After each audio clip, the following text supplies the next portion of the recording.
Thank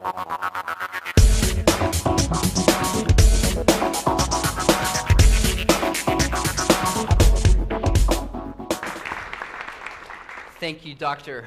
Piper, and I'm thrilled to be part of the Josh McDowell Institute this coming. That's fantastic. Sure proud of you, Dad. I always knew you'd amount to something. So, no, I'm just kidding.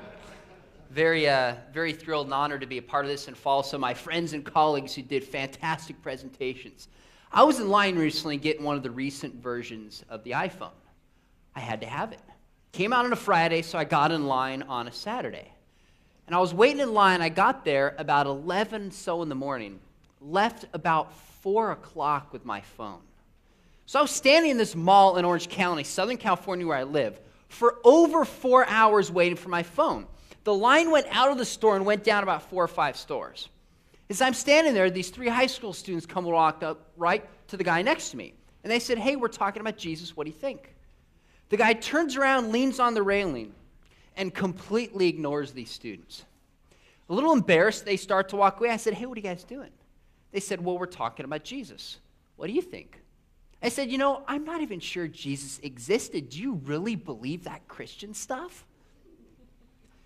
This guy says, "Of course we do. We think Jesus is the Son of God. He died on the cross for your sins." He starts preaching the gospel to me. I looked at him. I said, "Well, why should I believe that story? Why should I believe that?" He holds up his Bible. He says, "Because it's right here in this book, which is the Word of God."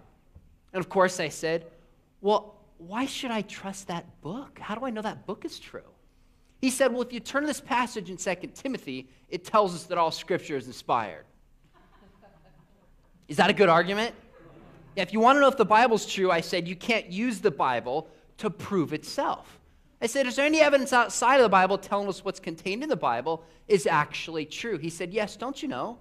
There's these tens of thousands of ancient manuscripts that tell us we have the Bible exactly as it was first written down." I said, "Really? Do you know how many words are in the original Greek New Testament?" And at this point, I know exactly what he was thinking. Why did I have to talk to this guy? He said, "No." I said, "About 136,000 words. Then I said, "If you take the different manuscripts that you're talking about and compare them, do you know there's between 300,000 and 400,000 differences across these manuscripts? That means for every word in the Bible, there could be 2 or 3 other words. A minute ago, you said the Bible's completely translated correctly. Now we know it's not. Can you explain that to me?" He goes, "What do you think about evolution?" I said, "I'm glad you asked. The evidence is overwhelming. Don't you know we have vestigial structures in our back left over from our ancestors with tails? Don't you know humans and chimps share 99.5% DNA? Haven't you seen an embryological development?" I'm going on. This guy's just backing up like this, and his eyes are getting bigger and bigger. All of a sudden, I stopped. I said, "You know what? I got a confession to make. I'm a Christian." And I wish you could have seen his response. He goes, "Oh."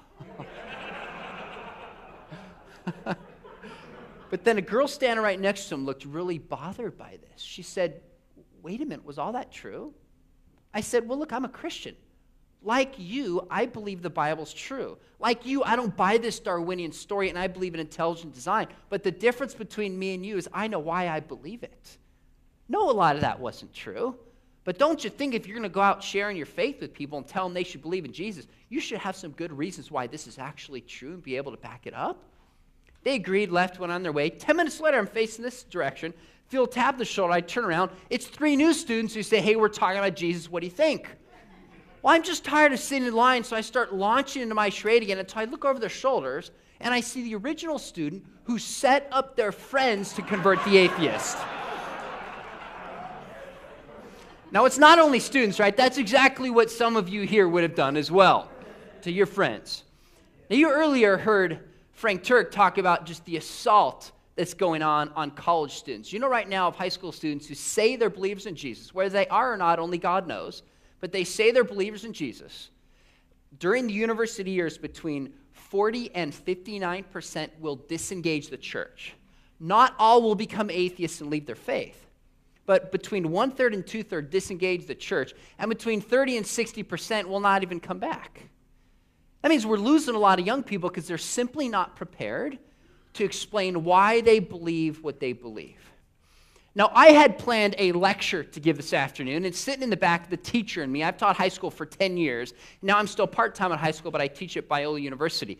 The teacher and me said the last thing they want to do is sit through another 50-minute lecture. So I'm going to do something different. I'm going to do something that is my favorite thing to do with students. Give you a piece of the experience of what our students go through. And then I'll step out of character the last 10 or 15 minutes, say, what do we learn from this? How do we apply it? And how do we specifically reach students? Now you're probably wondering, what on earth is he going to do? Well, fortunately for you, I brought along with me my Atheist glasses. See, when these glasses go on, my worldview transforms, and I will become an atheist. My goal will be to present atheism as articulately and well as I can. Abdu, you cannot participate, my friend. Frank, stay out of this. And just invite questions and challenges or clarification from you. And I will do my best to respond as an atheist might. That's it. Now, I have read a lot of atheist books. I've had debates with atheists. I have a friend who's an atheist that I actually mentor, by the way. So I'm not just kind of making this up. I will do my best to present it. I'm not saying every atheist believes the perspective I'm going to take. Right? We realize there's probably as much variety amongst atheists as there are amongst theists. You could have a Marxist, you could have a nihilist, an existentialist, a secular humanist, and someone who calls himself an atheist and doesn't even know what that means. All right? So when this goes on, I'm going to become an atheist. We'll take some questions, and I just ask that the questions be as pointed and quick as they can, just so as many people can ask questions. But if necessary, I certainly would like to allow you to respond and follow back so we can have a question and I won't have to filibuster like Ted Cruz. Okay? So, by the way, if someone comes in late, can you tell them what we're doing?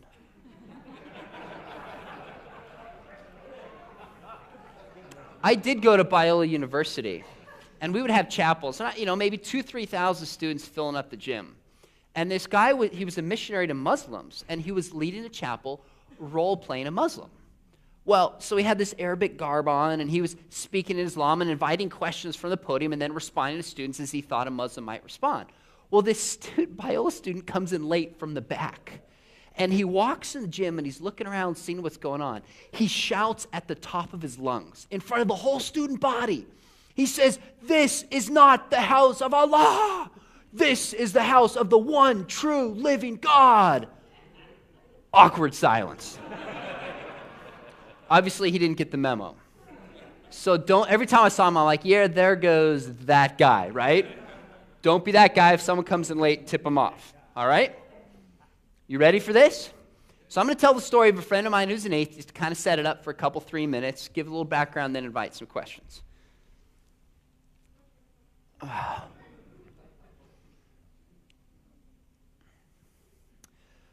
Good afternoon.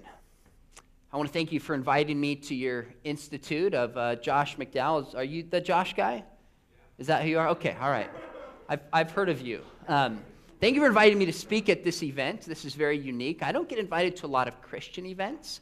I get invited to a lot of government events or secular humanist events or university kind of events, but this is unique. And I've always wondered why. I thought maybe it's because Christians see me as like the enemy, the bad guy who took prayer out of schools and is trying to redefine the nature of marriage. So why are you bringing the enemy in to speak? That could be it, but I suspect it might be something different. I suspect it's because you and I have just a fundamentally different way of thinking about the world. You see, rather than being a person of faith who just believes in something without evidence, I'm a man of science and a man of reason, meaning I follow things in which the evidence points. So if you're a person of faith, why bring in someone who's going to argue and reason on evidence? Right away, there's kind of a conflict there. So I suspect that maybe that's the reason why.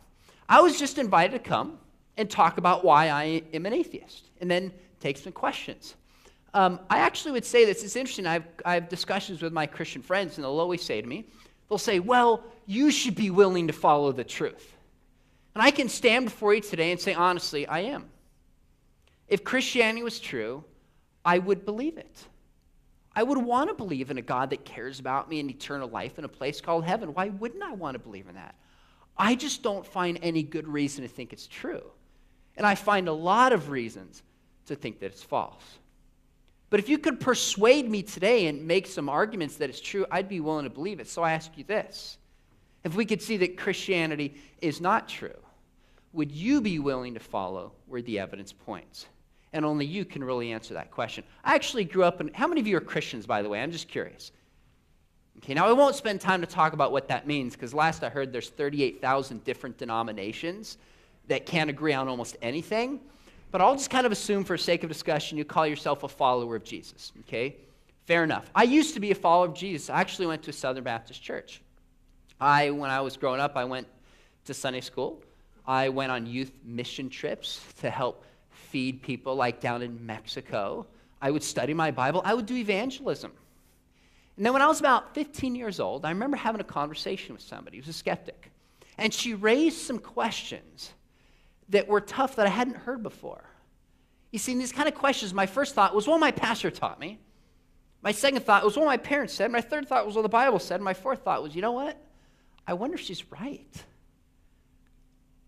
And to make a long story short, as I began to actually use my mind and investigate the evidence, I became convinced that, first off, there's no good scientific evidence that God even exists. I'm not even sure Jesus existed in the first place. He might have, but it's questionable. And the Bible certainly isn't God's word. It's full of too many errors, too many scientific mistakes, too many contradictions, and flat-out immoral teaching like misogyny, slavery, homophobia, and genocide to come from a loving, holy God. I became an atheist. To be honest with you, it's probably one of the most freeing things I've ever done. It was one of the most freeing things I've ever done to become an atheist. So I look at it like this, and then I'll take some questions. How many of you have studied the ancient Greeks, the Greco-Roman gods? You remember in English class or history class? How many of you studied those? Okay, I see most of your hands. When they couldn't explain something like earthquakes, what did ancient Greeks say caused it? The gods are angry, right? They couldn't explain rain. They said what? The gods are crying. No, gods don't cry. The goddesses were crying. But we understand their thinking now, right? They didn't understand a certain natural phenomenon in the world, and so they inserted God into an area in which they lacked an explanation. It's called God of the gaps. But as science progressed and we understood certain things like the hydrological cycle and plate tectonics, what do we realize? We don't need to appeal to the divine when we have a natural explanation. So as science has advanced, the room for God has gotten smaller and smaller and smaller. Now, if you want to insert faith in there, that's fine. I have no problem if you want to insert and believe something by faith. My problem is when Christians say they think it's actually true, and then they want to force their views on the rest of society. That's where I have a problem. Now, I could keep going, but I think we might have a little more fun if we just stop and take some questions. So I got about 20 minutes for questions. What question or challenge would you like to raise to an atheist? Yes? Are you Bart Ehrman? Am I Bart Ehrman? Yeah. No, my name's Bob, although I know Bart. He's a friend. Okay. Yeah. Why did Bart think Jesus wasn't real? Actually, Bart doesn't think Jesus wasn't real. He wrote a book on the existence of God, defending that Jesus really exists, and he goes after people like Richard Carrier and others who dismiss the historicity of Jesus. So Bart thinks that he exists, but I disagree with Bart on that one in particular. But he doesn't deny the historicity of Jesus. Since just observation, things from my observation tend to fall into chaos and disorder, what would your explanation be for the order and complexity that we see in life? Yeah, that's a great question. He said things tend to go from order to disorder. Now, that's true, but it's not always true.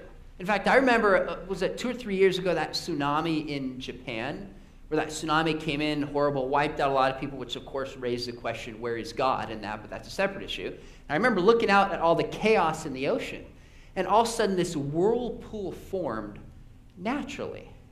Now, do you know a whirlpool is order that came out of chaos? We actually see this all the time. If you have a bathtub, and if there's a crack in the bathtub and it opens it up, the water will come out of this chaotic pattern. It'll actually form a basic structure by itself as it leaves and exits it. So we actually see within nature certain patterns of order emerging from so-called chaos. So I don't see any reason why we would need to put God in there when we have a natural explanation for it. Complexity, you really address the complexity Well, sure, it's just a matter of time, and it's a matter of degree. It's not a matter of kind. I mean, we see it happening all the time in nature. Things like snowflakes, right? You can get very complex things through seemingly random natural process. We'd all agree that a snowflake is very complex, has a certain pattern that's repeatable, and every single snowflake is unique. Yeah? Yeah, a two-part question. First is, how do you believe the world came into being? By the world, do you mean Earth, the world, or what specifically are you referring to? The entire universe. Can you tell me? Okay, so how did the universe become? Yes. Yeah, here's the interesting thing. I actually think the universe came from nothing. I think the universe came from nothing. Now, I look out and I see some of your faces in response, and some of you kind of went, shh, and like, give me the look like that's crazy. But look, sometimes truth is stranger than fiction. Sometimes truth is stranger than fiction. For example, take this podium, right? You probably look and you go, oh, that's solid all the way through. What do we know from physics about this podium? What is it? It's almost entirely empty space. The appearance and the truth is very different than reality. Do you know one of the things Einstein discovered is that space and time actually curves? If you had a powerful enough telescope and could look out into the depths of the universe, what's the furthest thing you would see? Anyone know? I heard someone say it. What was it? You'd see yourself. You'd see the back of your head. Now that's totally counterintuitive, and it doesn't make sense, but it's actually true. So we look at the sun and we say, when does the sun rise and the sun set? Because it looks that way, but in reality it's not. Well, the same is true metaphysically. We've learned this when it comes to quantum mechanics, that there are events that happen completely uncaused. We actually see things come into existence from nothing. I can't explain, I don't know why, but we see this on the micro quantum level. So why would we need to insert God into this? We have a natural explanation for it. And I think Stephen Hawking's book, The Grand Design, shows actually how the laws of physics can explain how you can get a universe from nothing. So you would acknowledge then that you believe in the supernatural? No, I don't think that's supernatural. I don't think we need to appeal to something beyond nature to bring it into existence. Why would that be supernatural? Quantum mechanics is not supernatural. Something can come from nothing? That's not supernatural. It's not? You believe in the first law of thermodynamics? Of course I do. It says matter can neither be created nor destroyed. I don't believe matter was created. It's you who believes in a creator who would have to imply that it's created and hence contradict the first law of thermodynamics. I don't think it was created. Good question, yeah. You just said you didn't believe that matter was not created. Is that correct? I didn't believe that matter was not created. That's a lot of negatives. You just said that you didn't believe that matter was created. Is that correct? That is correct. Okay, so how would you explain the cosmological argument for the existence of God, where modern astronomy and modern cosmology would totally refute what you just said? The modern cosmology says that all of time, matter, and space came into existence at a single point in time. Okay, now listen Matter- very matter carefully. is not eternal. When I said matter can either be created, I'm using created in the sense of a creator. So if you say created, you're implying that there's an intelligence behind it that brought it into existence. I reject it in terms of the word created. That doesn't mean that I don't think matter can come into existence without a supernatural cause, and that's exactly what I believe. So I believe in the Big Bang. There's no question about the Big Bang. Alan Guth said in the show Science that someone who rejects the Big Bang is a scientific crank. So where's the banger? Well, there doesn't have to be. I mean, that's a cute way of like saying it, right? Well, there has to be a banger, right? But you're assuming that God exists and assuming that matter has to come from a mind outside of space and time. And then you're saying to me, now, where is this God? And I'm saying I reject that hypothesis. Quantum mechanics shows that you can get matter from nothing. I haven't said anything about the nature of the creator. You assume that I'm going to God. All I've said is I'm asking for a response as to how did matter come. You said out of nothing. That doesn't work. It came from somewhere. Well, no, time out. We know it didn't come from God, because if you said God is a creator, then you have to explain the origin of God. I haven't said anything about God. I've asked you to explain. Okay, you obviously are going there. The cosmological argument is used by Christians to argue that the cause is a God. So at least be honest in our exchange that that's where you're going. The cosmological argument is based on all of cosmology. That's strong cosmology. Okay, so if it's based on all of cosmology, do all cosmologists accept it? No, because some... Exactly, because it's not based on all of cosmology. If it was as universal as you're saying, it'd be like gravity. But it's not.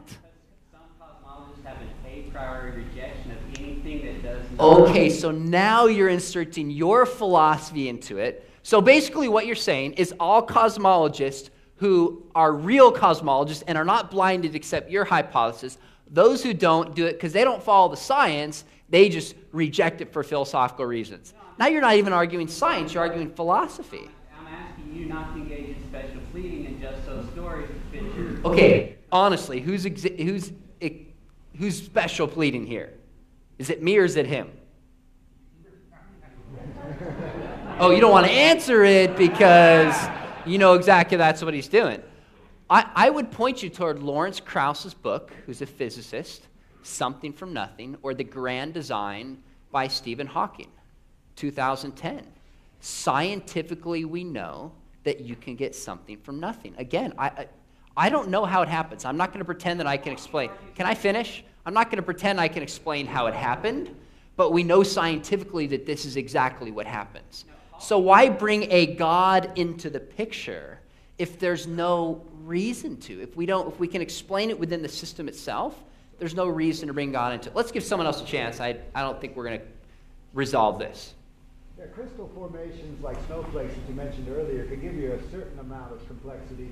But when you see something like the living cell, which is as complex as a little city with all the information pathways and codes that exist, it's hard not to see it as an engineered system. In fact, the entire new field of biomimetics is where human engineers and scientists are trying to make engineered systems to be as efficient and as elegant as these natural systems. We haven't been successful yet.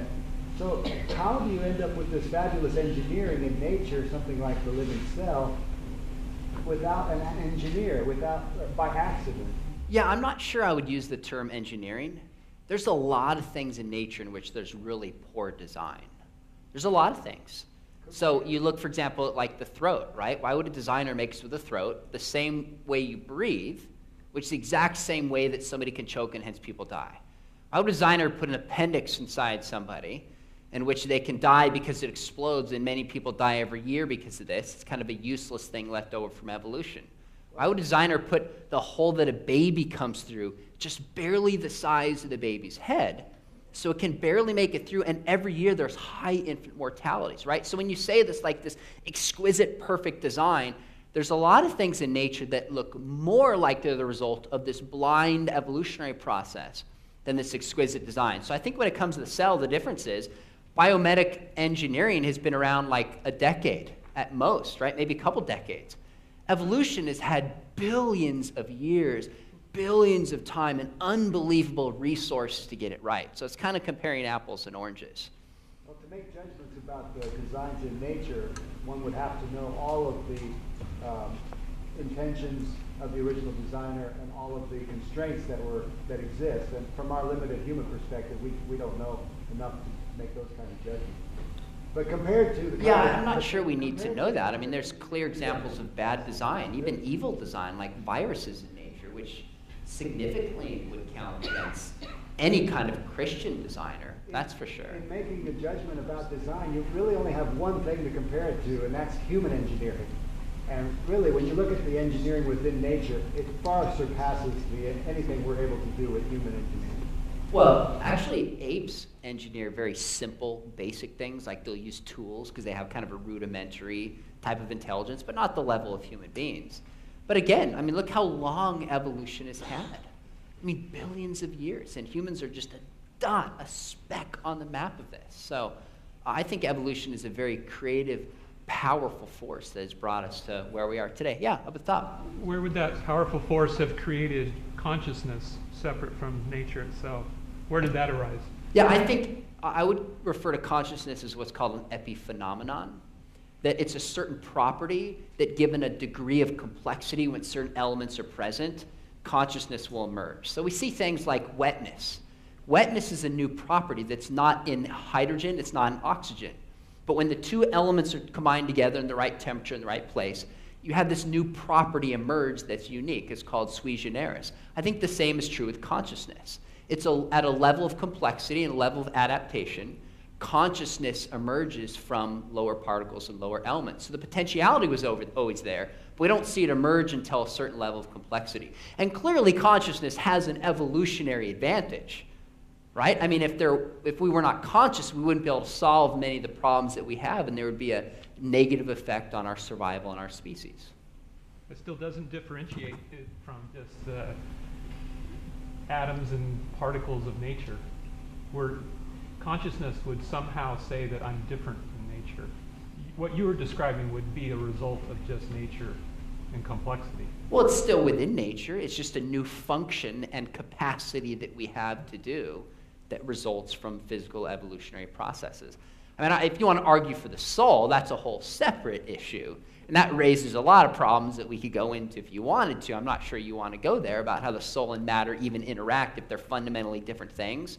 So if you take the substance dualist approach like from Descartes, you're going to have a lot more problems than you will in the way that I describe the emergence of consciousness, which is adopted by most scientists and arguably most philosophers today. Notably, Jaegwon Kim, probably the leading philosopher of mind in the world, says that's the best explanation we have.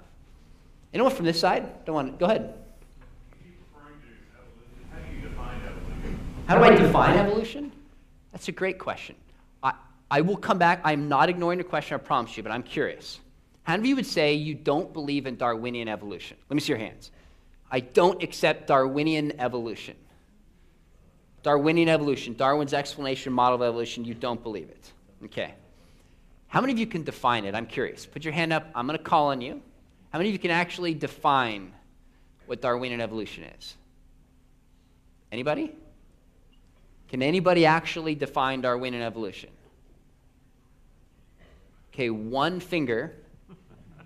Second hand went up, a third one in the back. There's a pen over there. He's holding it up slightly. There's 5. Okay, so all of you told me you don't believe in Darwinian evolution, but then you can't define it. Don't you think if you're going to reject a principle that's so foundational to all of science, you should maybe understand it first? I mean, isn't that fair if we're going to critique and dismiss something? So Darwinian evolution has 2 primary components. One, universal common descent, that there was a first common ancestor or a few that we trace back to, hence Darwin's tree of life. Second, the mechanism that drives it is natural selection operating upon random mutation. That's neo-Darwinian evolution the way it's understood today. So if the evidence demonstrated that Darwin is wrong, would you be open to it? Darwin probably was wrong. He wrote 150 years ago and didn't understand DNA, he didn't understand genetics, he didn't understand information theory. If neo-Darwinian evolution was wrong, I would certainly reject it. I just don't find any reason to reject evolution. I think the evidence is overwhelming. What evidence do you have for macroevolution? Do you be able to quote the Honorable Frank Turner? Yeah, he ripped that off from Ron Carlson. But anyways.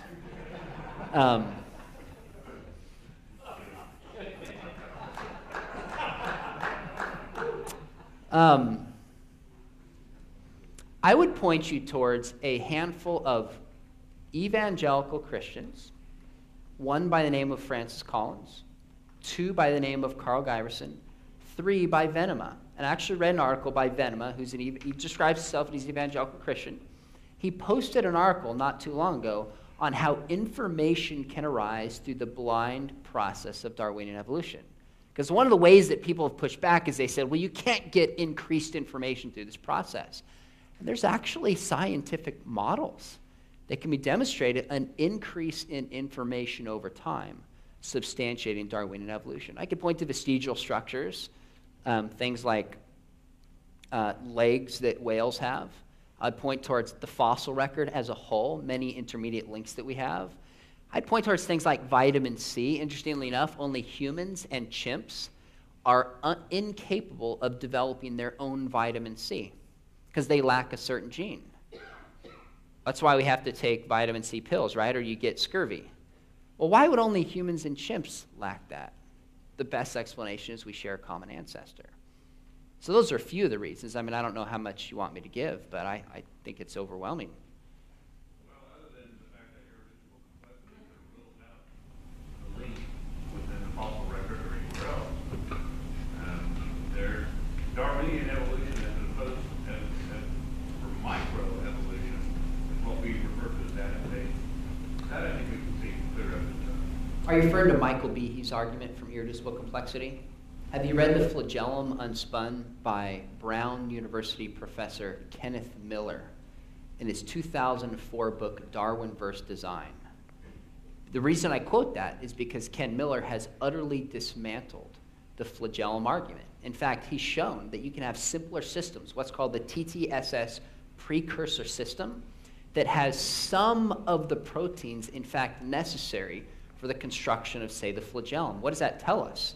That the flagellum's not irreducibly complex, and you can have simpler systems that have some of the parts, not all the parts. So that's why some of these design arguments, I hear them, but when I probe further, I just realize, man, the evidence is really not there, and there's plausible naturalistic explanations for them. So I think you should check out Kenneth Miller's article. I think it's quite compelling. Yeah, we'll take a couple more. How do you determine right versus wrong for yourself personally? How do I determine morality? Same way that you do. Conscience, experience, how it affects people. Yeah, I believe in the golden rule. Now, you might be thinking, oh, Jesus said it, gotcha. Look, Buddha said, allegedly said, see yourself in others, which is what? Kind of the golden rule. You see it in Hinduism. You actually see it in Scientology, interestingly enough. You see it in ancient Judaism. Do you see it in Islam? Is there a principle in Islam? It's kind of a universal human principle which tells me we have a common ancestor that we've all evolved from. Yeah, up top. What happens when you die?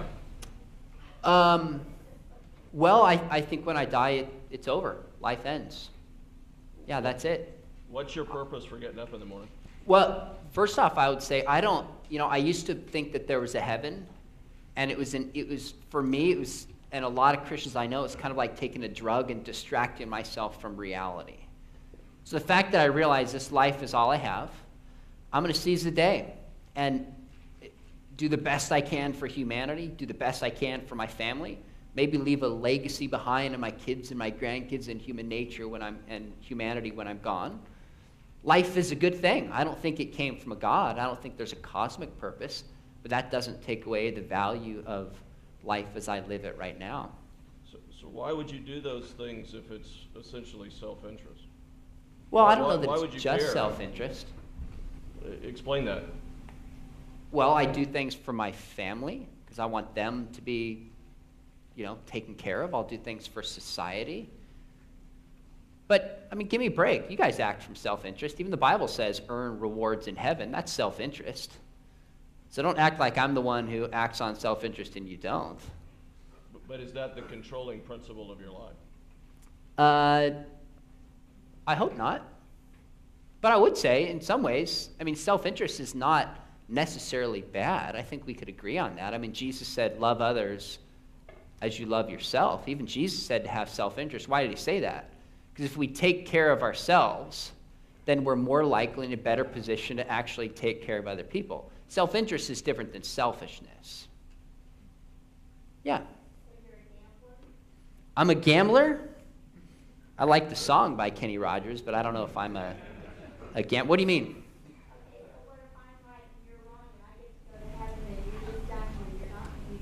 Well, maybe... Who's the guy who wrote Love Wins? Maybe Rob Bell is right. And in the end, everybody goes to heaven. Maybe. He's a Christian, right? He says everybody goes to heaven. Maybe C.S. Lewis is right, that I'm an undercover, Christian or something like that. Maybe the Muslims are right, where you undoubtedly go to hell and so do I. We're all gambling something, right?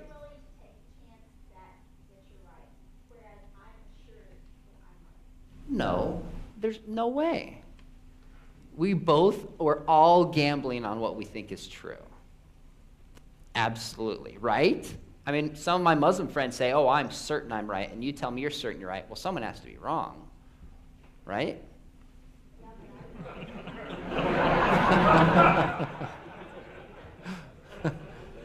All right, I'm coming out of character. We're going to run out of time. I'm having too much fun. I'm sorry.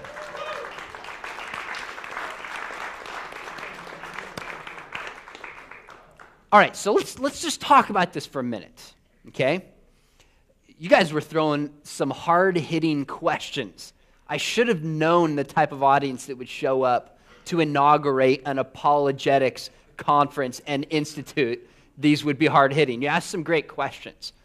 Here's what I want you to do. I want you to kind of rate yourself, scale of 1 to 10, all right? 10, and I mean on the comparison to 1 Peter 3:15. Sanctify Christ as Lord in your heart. Always be ready to give an answer. Do it with gentleness and respect. How ready were you to ask good questions and give an answer? 10 meaning I own that atheist. In love, of course.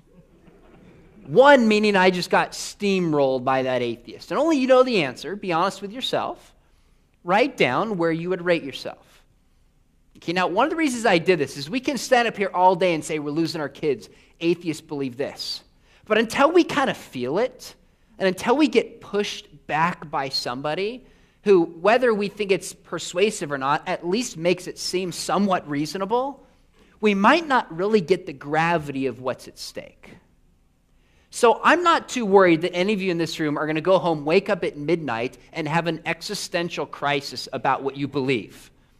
I'm pretty confident either you have the answers and saw through what I was saying, or if I threw some out you didn't know, you know how to find the answer, right? I doubt anyone in here is going, man, I don't know what to do. But can you imagine being a high school student, leaving into the university, and all of a sudden you're hearing a professor say this, not for 40 minutes, but day after day after day, class after class after class. And there's all the moral temptation around you, right? There's a social pressure to give in. No wonder so many of your kids get rocked in their faith. They're simply not prepared. I love doing this with students. It's one of my favorite things to do. When I'm done, students will just surround me until I finally say, I got to go to bed. Because they're thinking, how do I answer this? I never thought about this. Because one of the biggest challenges I think we face with apologetics is just making it interesting, right? I think it's interesting. I don't know why anybody wouldn't think it's interesting. But I've worked with students for a decade, and they're not thinking about, how do I answer the problem of evil? How do I explain contradictions in the Bible? They're thinking about, what am I doing this weekend? How do I get this test done? And, how am I doing on this new video game, right? But when I do this role play, all of a sudden it kind of shakes them up, and you realize that under the surface, they are asking these questions. And they're made in the image of God. And they want to make sense of truth. And they want to live what is real. Right? So this is a strategy. I'd encourage you, just in one sense, to use this kind of strategy with young people. Role play yourself.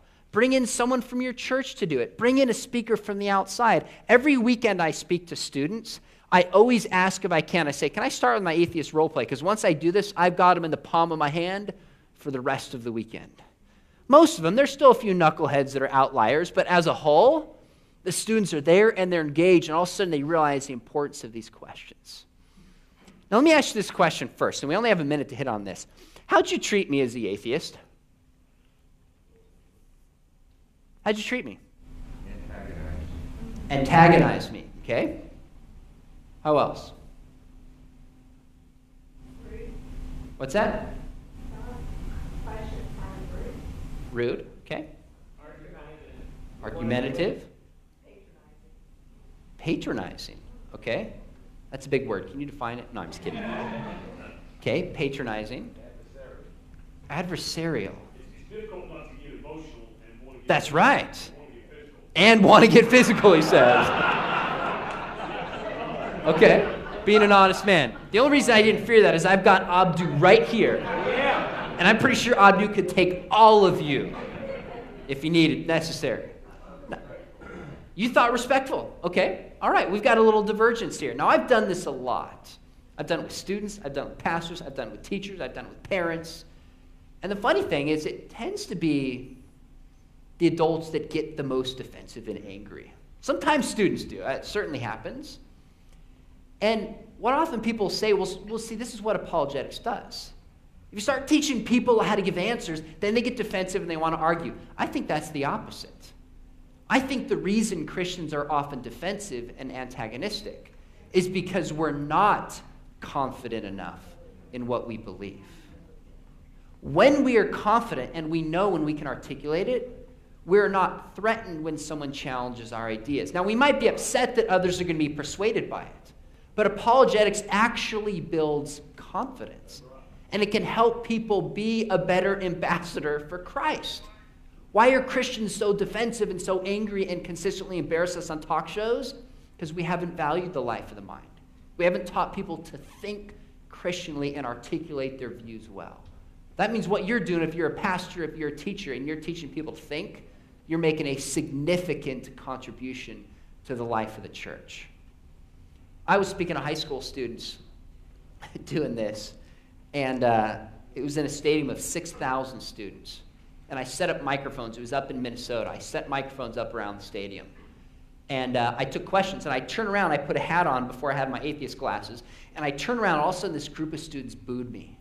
They're like, boo, boo, atheists, go home. This youth pastor shouts out, you're going to hell. So I stopped, and I went off script. And instead of arguing, instead of doing my atheist role play, I stopped. I said, whoa, I didn't expect this, especially from Christians. I said, in fact, didn't Jesus say to love your enemies? Didn't Paul say in 1 Corinthians 13, if you have love, if you speak words of tongues but have not love, you're like a clanging cymbal. If you speak words of prophecy but have not love, you have nothing. It was silent in that stadium. I laid into him, which proves there's a God because junior hires were present.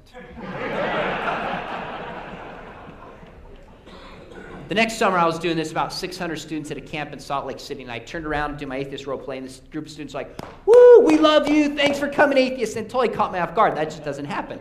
So afterwards I said, why were you guys cheering for me? They said, well, we were part of the group that booed you in Minnesota.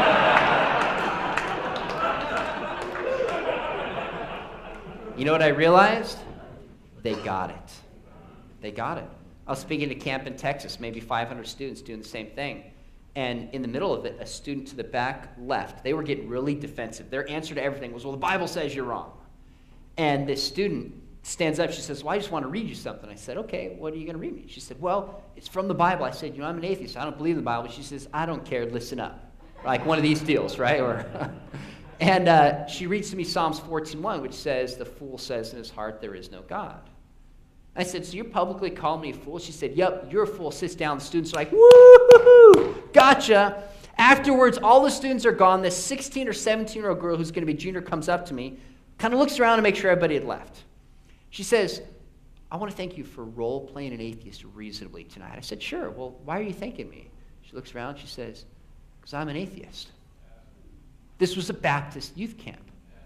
I said, really? Interesting. Well, why are you an atheist? She said, well, I've grown up in church, and I've been in youth group, and I had questions that didn't make sense about God, about the Bible. And my youth pastor would say, well, just have faith. My pastor gave me simplistic answers. And I eventually realized I don't believe anymore. I said, well, how'd you get here? She said, oh, well, I'm a leader in my youth group. I said, you are? I said, have you told anybody? She said, no. I said, why not? She said, well, I'm afraid that they'll treat me like they just treated you. That hit me hard. I don't think we realize the way we talk about and the way we treat atheists, Mormons, skeptics, any other non-believing group. And I'm convinced it's more about how our attitude towards them that shapes how they evaluate our truth claims than purely the truth claims within itself.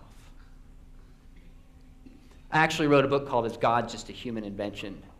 And in that book, we wrote it to respond to the new atheists, but with a very different tone. A loving, respectful tone while we tried to crush the arguments was the goal. And I thought, you know what, Christians are reading this. How do I get more skeptics to read it? So I got a hold of the largest skeptical group in Orange County.